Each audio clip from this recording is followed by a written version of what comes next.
for the world's most advanced communications technology. A shocking discovery has been made. What was that? Lock your remote. Give me a thermal reading result to 6.6.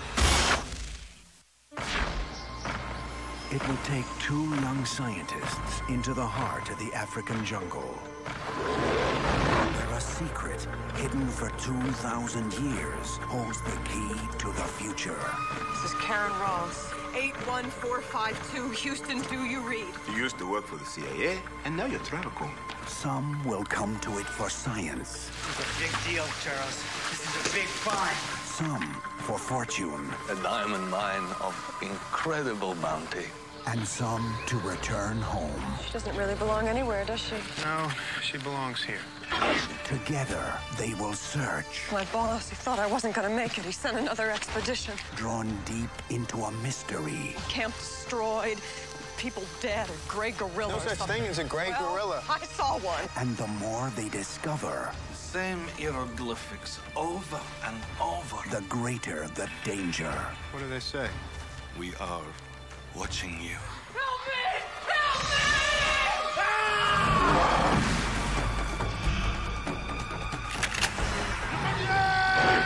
me! Never saw an animal move like that. Shoot it! Shoot it! How intelligent are they? See, they're smart. They're too damn smart. Watch out! Go! We're getting out of here. What about them? Put him on the endangered species list. From the best-selling novel by the author of Jurassic Park. The myth of the killer ape is true.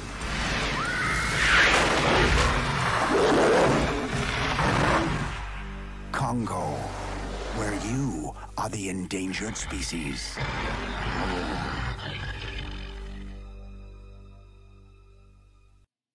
Hey everyone, this is Michael again, and welcome to another movie review. And this review is going to be on Congo, which came out in 1995.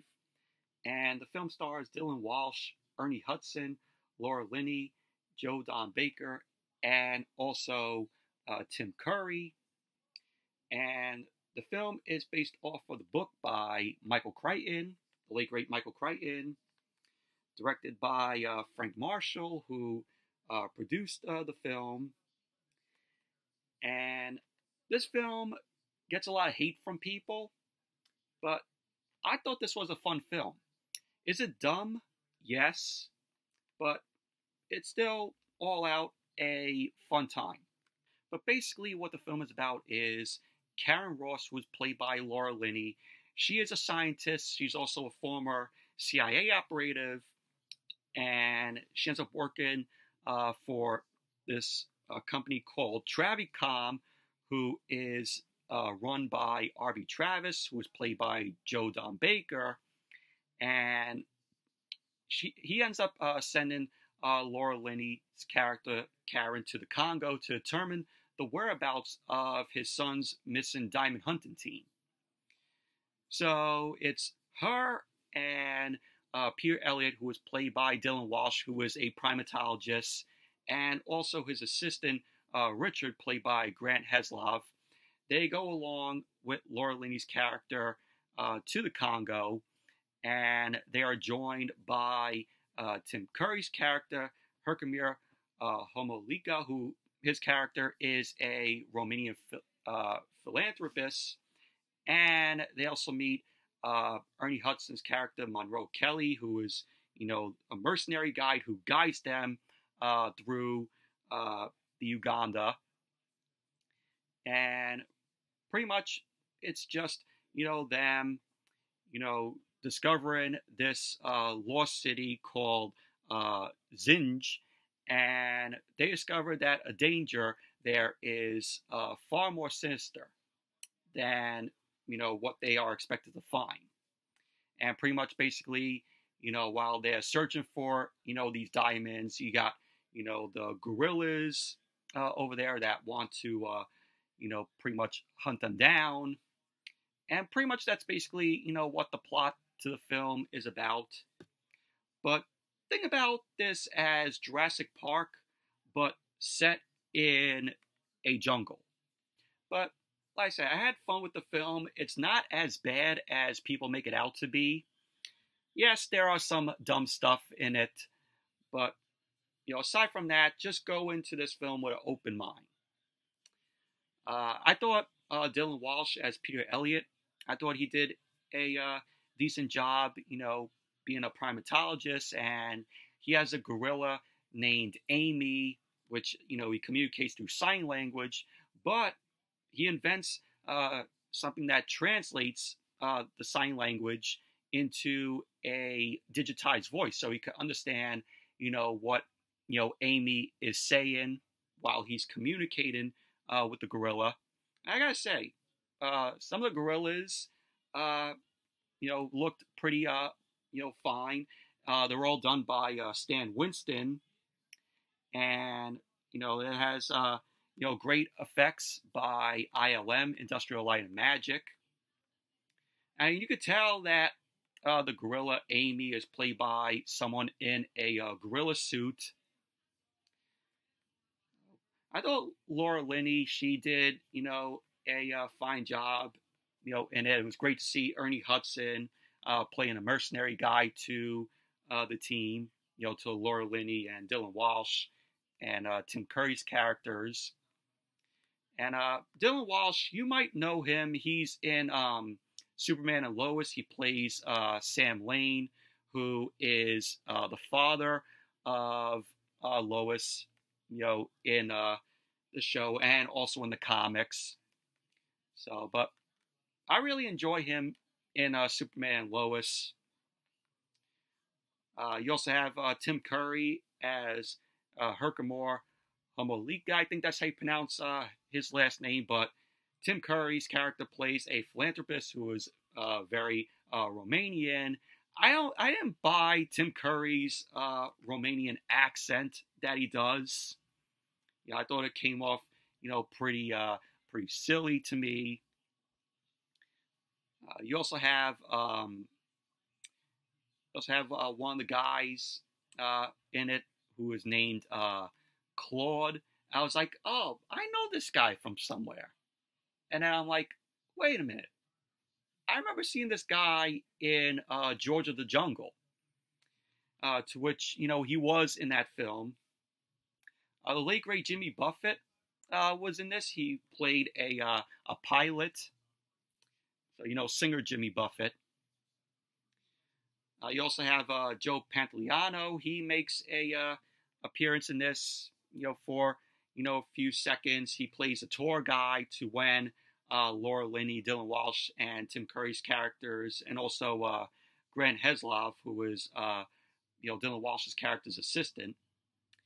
He pretty much basically, is a tour guide and telling them, like where they're going and what to experience. You also have Delroy Lindo as Captain Wanta, which he makes a little appearance in this. He's not in the film, a whole lot, but Delroy Lindo, he's a good actor. I really enjoy him in Ransom, where he played the FBI agent who's trying to help Mel Gibson get his son back, in that film. But Ransom is a very good movie. Definitely check it out, with Mel Gibson in it, directed by Ron Howard. Gary Sinise plays the villain. And he was also in that TV show called Believe, which came out in 2014. And I remember liking that show. It didn't last long, but Kyle MacLachlan was in that. But Delroy Lindo, good actor, very underrated. There's that one scene where we meet him, he's like, "Stop eating my sesame cake," which that made me laugh because Tim Curry's character's eating the sesame cake, and when Delroy Lindo's character ends up saying, "Stop eating my sesame cake," Tim Curry's character takes whatever he ate of the sesame cake and spits it in his hand, which that was funny. But Congo, it's an enjoyable film. I had fun with it. It's not as bad as people make it out to be, but I would say it's worth watching. It's not great or perfect by any means, but it's a fun time. So, like I said, good, effects by Stan Winston, who did, he did the gorillas, and nice, visual effects done by ILM. And when the film came out, it did good at the box office. It had, a toy tie-in. Figures were released of the characters for the film. It also had a Taco Bell tie-in. But the film had a budget of $50 million, and it made $152 million at the box office when it came out. So it was a hit. Yeah, its opening weekend, it grossed $13 to $15 million, and it surprised the industry when it grossed $24.6 million for the weekend, which placed it number one at the box office, ahead of Casper.